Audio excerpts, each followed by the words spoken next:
आप देख रहे हैं देश प्रदेश। खबरों में आगे बढ़ते हैं, आपको बताते हैं कि सुप्रीम कोर्ट ने गुरुवार को राष्ट्रपति और राज्यपाल की बिल मंजूरी की डेडलाइन तय करने वाली याचिकाओं पर फैसला सुनाया।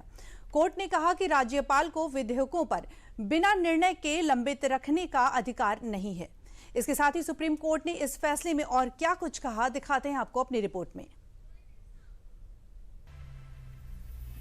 सुप्रीम कोर्ट ने गुरुवार को राष्ट्रपति और राज्यपाल की बिल मंजूरी की डेडलाइन तय करने वाली याचिकाओं पर फैसला सुनाया।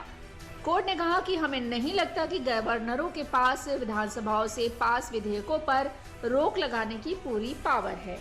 राज्यपाल किसी बिल को बिना निर्णय के लंबित नहीं रख सकते, ऐसा करने का कोई संवैधानिक आधार नहीं है। इस मामले में चीफ जस्टिस BR गवई की अगुवाई वाली 5 जजों की संविधान पीठ ने सुनवाई की। जाने सुप्रीम कोर्ट ने अपने फैसले में और क्या क्या कहा। सुप्रीम कोर्ट ने कहा कि बिलों की मंजूरी के लिए कोई समय सीमा तय नहीं की जा सकती। राष्ट्रपति और राज्यपाल के लिए विधेयक पर समय सीमा तय नहीं कर सकते।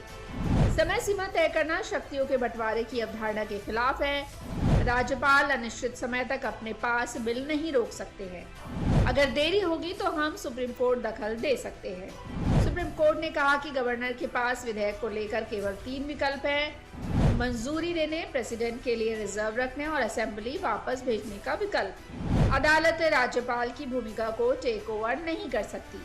कुल 14 प्रश्न राष्ट्रपति जी के द्वारा भेजा गया था। उन प्रश्नों का जवाब देते हुए हर प्रश्न का जवाब दिया गया और जो सार जो है कि धारा 200 और 201 संविधान की धारा 200, 201 के तहत जो गवर्नर का अधिकार है वो उनका डिस्क्रिशनरी अधिकार है। काउंसिल ऑफ मिनिस्टर्स का जो एडवाइस है वो बाध्यकारी उन पर नहीं है और काउंसिल ऑफ मिनिस्टर्स की एडवाइस को मानने के लिए वो बाध्य नहीं है।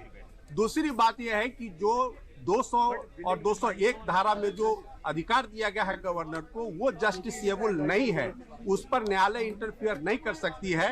ये मामला तमिलनाडु गवर्नर और राज्य सरकार के बीच हुए विवाद से उठा था, जहां गवर्नर ने राज्य सरकार के बिल रोक कर रखे थे। सुप्रीम कोर्ट ने 8 अप्रैल को आदेश दिया कि राज्यपाल के पास कोई वीटो पावर नहीं है। इसी फैसले में कहा था कि राज्यपाल की ओर से भेजे गए बिल पर राष्ट्रपति को 3 महीने के भीतर फैसला लेना होगा। ये ऑर्डर 11 अप्रैल को सामने आया था। इसके बाद राष्ट्रपति ने मामले में सुप्रीम कोर्ट से राय मांगी और 14 सवाल पूछे थे। इस मामले में 8 महीने से सुनवाई चल रही थी।